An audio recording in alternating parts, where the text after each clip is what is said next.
Ijtimoiy tarmoqlarda Toshkent viloyatining Yangiyo'l tumani hududida haydovchilar o'rtasidagi janjal holati aks etgan video tarqaldi.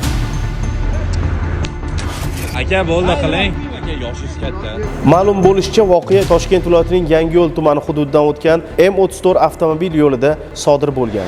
Unga ko'ra, Damas va Toyota avtomashinasi haydovchilari harakat vaqtida o'zaro yo'l talashib, janjallashganlar.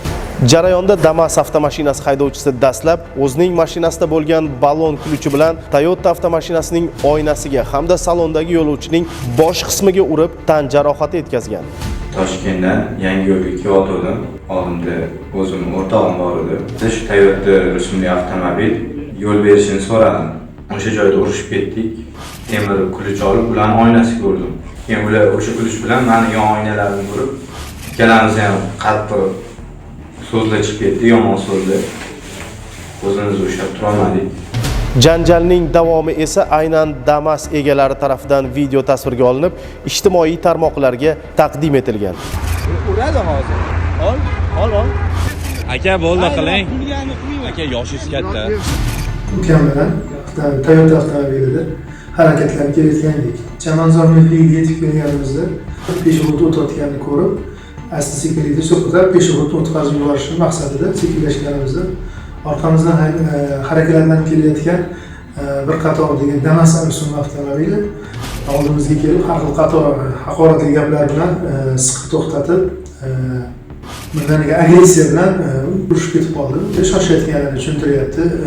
Peshobod, radar degan so'zlarni tushunmadi. Balon almashtirish ключi bilan urganini ko'rdim.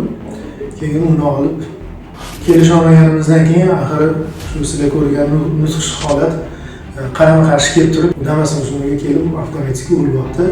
Hozirda mazkur holat yuzasidan O'zbekiston Respublikasi Jinoyat kodeksining 277-moddasi 2-qismi V bandi bilan jinoyat ishi qo'zg'atilib, har ikki tomon ham sodir etgan harakatlari yuzasidan tergovga jalb etildi. Shundan qattiq afsusdaman. Bunaqa ish boshqa bo'lmaslikka va'da beraman. Keyin boshqalarga ham yo'lda bir-biringlarni hurmat qilishinglarni so'rab qolaman. Qilganimdan qattiq afsusdaman. Mana hozir qilmishimizga jazoimizni olyapmiz. Hammadan uzrimizni so'rab, yo'l harakat madaniyatiga bir-biriga hurmatni qaratishi, e'tiborli bo'lishini iltimos so'rab qolardim. Shu o'rinda eslatib o'tamiz, Toshkent viloyat hududida jamoat tartibi va fuqarolar xavfsizligiga qarshi qaratilgan har qanday harakat uchun qonun ustuvor, jazo muqarrardir.